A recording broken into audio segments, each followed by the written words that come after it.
Hello aspirants, welcome back to my channel UPSC with IMNS। हमने PYQ series में 2 lecture complete कर लिए हैं और आज हमारा तीसरा लेक्चर है। और आज हम 2013 से 2015 तक के पेपर में जो भी इम्पोर्टेंट हैं क्वेश्चंस जो रिपीट हुए हैं उनको देखेंगे। और जो बहुत इम्पोर्टेंट है तो 4 साल का है, 2013, 14, 15 2 बार हुआ था, तो 2 साल का उसका है। तो चलिए स्टार्ट करते हैं। तो उसमें पहला क्वेश्चन है, एक कृत्रिम उपग्रह में विद्युत ऊर्जा का स्रोत क्या होता है? तो सौर सेल होता है, याद रखना। ये मैच ऑफ द फॉलोइंग आया था, तो विटामिन B12, कोबाल्ट, हीमोग्लोबिन, लोहा, क्लोरोफिल, मैग्नीशियम और पीतल, तांबा। ये हमने शायद पहले भी देखा है और ये बहुत बार रिपीट हुए हैं questions. Match of the following था, इसमें भी तो चुर्क सीमेंट मिलता है, फिरोजाबाद में चूड़ियाँ मिलती हैं, अलीगढ़ में ताला, मेरठ में खेल का सामान। जो सुभाष चंद्र बोस ने इंडियन स्ट्रगल लिखी थी, दादा भाई नौरोजी ने poverty and unBritish rule in India, Rajendra Prasad ने इंडिया डिवाइडेड, दुर्गा दास ने India from Curzon to Nehru and after. तो यह दुर्गा दास द्वारा लिखी गई थी। विनोबा भावे जो है वो वैयक्तिक सत्याग्रह से संबंधित है। बाल गंगाधर तिलक होम रूल आंदोलन से, अरुणा आसफ अली भारत छोड़ो आंदोलन से संबंधित है। सरोजनी नायडू धरसना रेड जो था उससे संबंधित है। काकोरी कांड में जो बचाव क्या व्यक्तियों के बचाव हेतु किसकी अध्यक्षता में एक समिति का गठन हुआ था? तो नया क्वेश्चन ये चंद्र भानु गुप्ता, तो उनकी अध्यक्षता में यह समिति का गठन किया गया था। 1925 में हुआ था काकोरी कांड। रोशन सिंह, अशफाक उल्ला खान, राजेंद्र लाहिड़ी को मौत की सजा मिली थी इसमें। एलन कैंपबेल जॉनसन ने गांधी इरविन समझौते को सांत्वना पुरस्कार करार दिया था।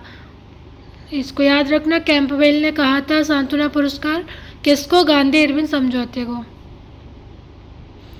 इसमें पूछा था कौन सा सही नहीं है, तो ये भगत सिंह ने नहीं लिखी है। The Indian sociologist Bhagat Singh द्वारा लिखी गई जो पुस्तक है वो है why I am an atheist and Sachindra Nath Sanyal ने बंदी जीवन, लाला राम शरण दास ने दी ड्रीमलैंड, भगवती चरण बोरा ने दी फिलोसफी ऑफ बम। तो नई बुक्स है ये, इनको भी एक बार देख लेना आप। 1947 में आयोजित अखिल भारतीय कांग्रेस समिति की बैठक में निम्नलिखित में से किसने विभाजन के प्रस्ताव का समर्थन किया था? तो इसमें बी ऑप्शन सही है, सरदार वल्लभ भाई पटेल ने किया था, याद रखना इसको। यह मैच ऑफ द फॉलोइंग था, सर्व शिक्षा अभियान 2001, साक्षर भारत 2009, ऑपरेशन ब्लैक बोर्ड 1987, राष्ट्रीय साक्षरता मिशन 1988। जनजाति है तो भीरोर जनजाति झारखंड, भूटिया सिक्किम, टोडा तमिलनाडु, सेंटलिज अंडमान और निकोबार। चक्रवात है तो बिली ऑस्ट्रेलिया, हरिकेन संयुक्त राज्य अमेरिका, टाइफून चीन, बोगियो फिलीपींस। और ये हमने पहले भी देखा है, ये बहुत बार रिपीट होती है, 4-5 ही हैं। डाउन से याद रखना, घास का मैदान दक्षिण Africa, veld Australia, steppes Europe और मध्य एशिया, प्रेरीज उत्तरी अमेरिका, पम्पास दक्षिणी अमेरिका।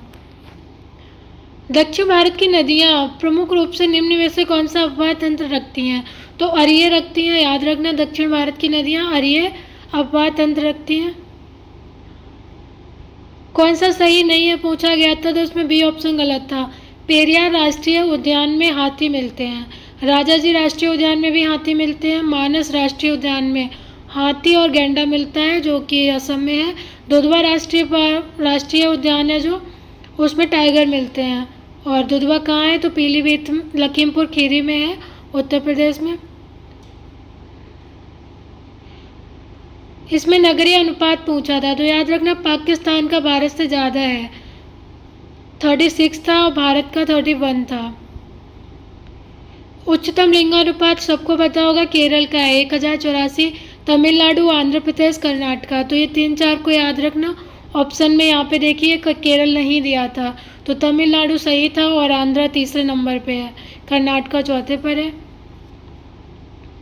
उत्तर प्रदेश के जिले थे 2011 के अनुसार जनसंख्या घनत्व पूछा था, तो गाजियाबाद में सबसे अधिक है वाराणसी में है, फिर लखनऊ में है, फिर कानपुर नगर में है, तो इसको याद रखना।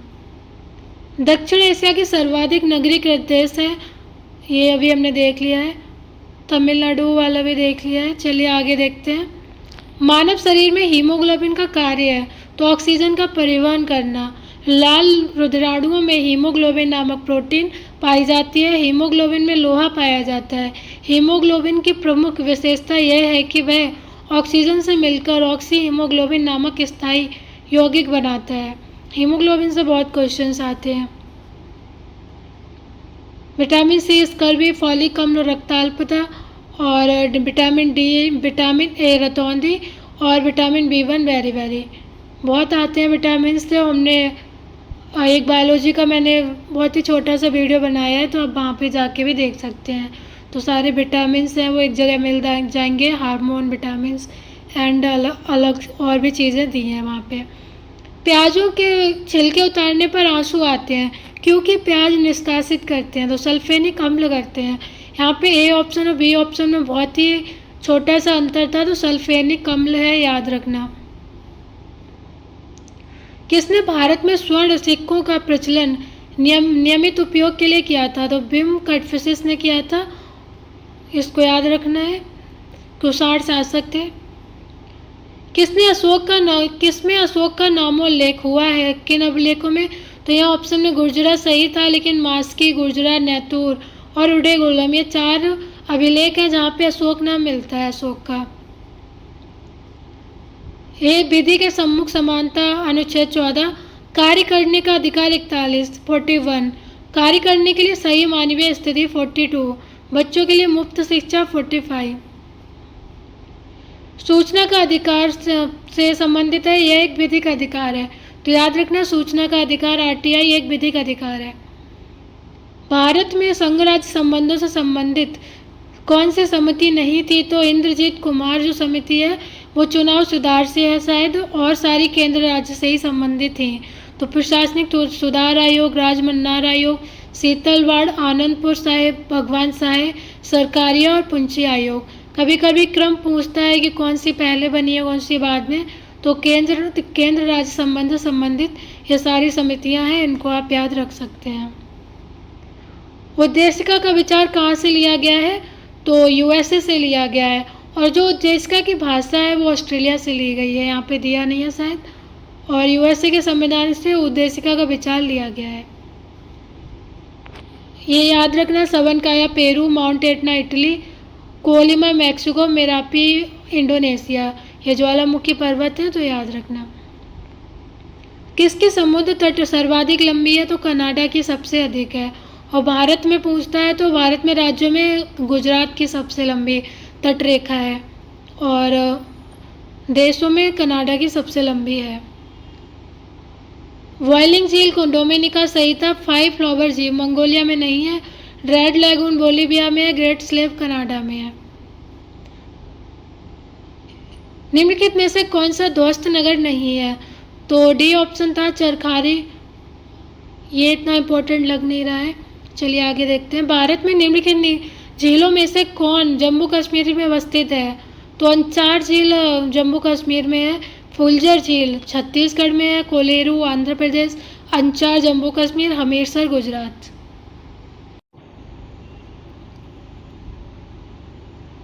अष्टमुडी, पुलिकट, रूपकुंड, सूरजकुंड। तो अष्टमुडी केरल में है, पुलिकट तमिलनाडु में, रूपकुंड उत्तराखंड में, सूरजकुंड हरियाणा में है।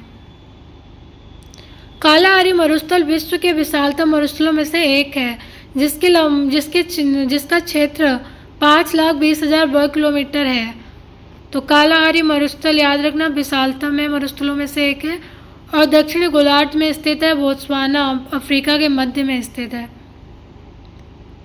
इसमें बी ऑप्शन गलत था। अमेरिका में डेट्रॉइट शहर है जो वो ऑटोमोबाइल उद्योग के लिए प्रसिद्ध है, और सूती वस्त्र के लिए मैनचेस्टर प्रसिद्ध है।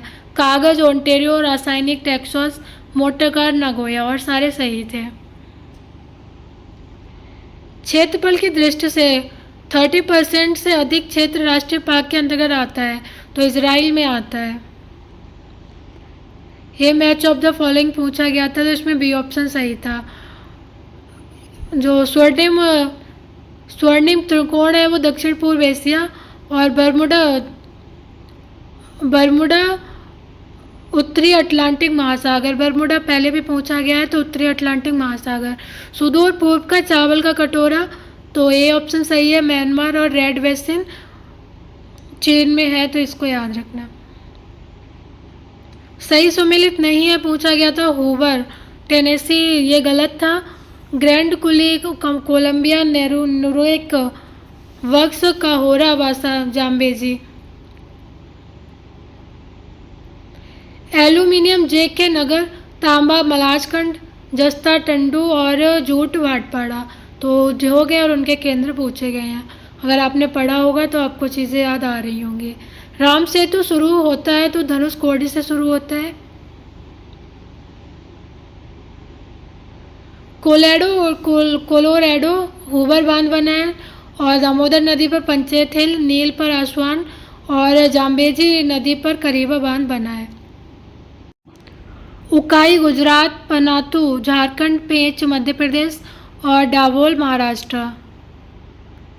डोनेट्स बहुत बार आई है और ये अभी 2023 में भी पूछा गया था।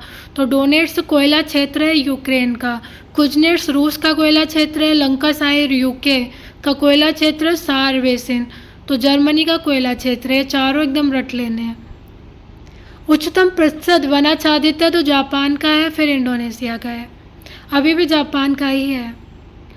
कागज़ टीटागढ़ में मिलता है, सीमेंट लखेरी में, लौह इस्पात भिलाई में, खनिज तेल शोधनशाला अम्बाला मुकुल में। ये एज इट इज़ बस रट लेने हैं। मैच ऑफ द फॉलोइंग में एक दो भी याद रहेंगे तो आपको आसानी होगी क्वेश्चन करने में।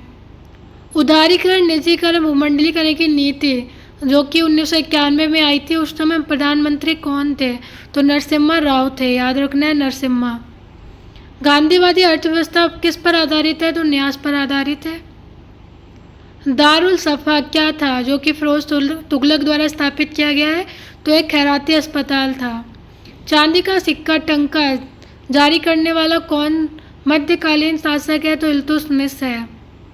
चांदी का टंका तांबे का जितल प्रचलित किया था और इल्तुतमिश ने। और ये पहला तुर्की भी है जिसने शुद्ध अरबी के सिक्के जारी किए थे।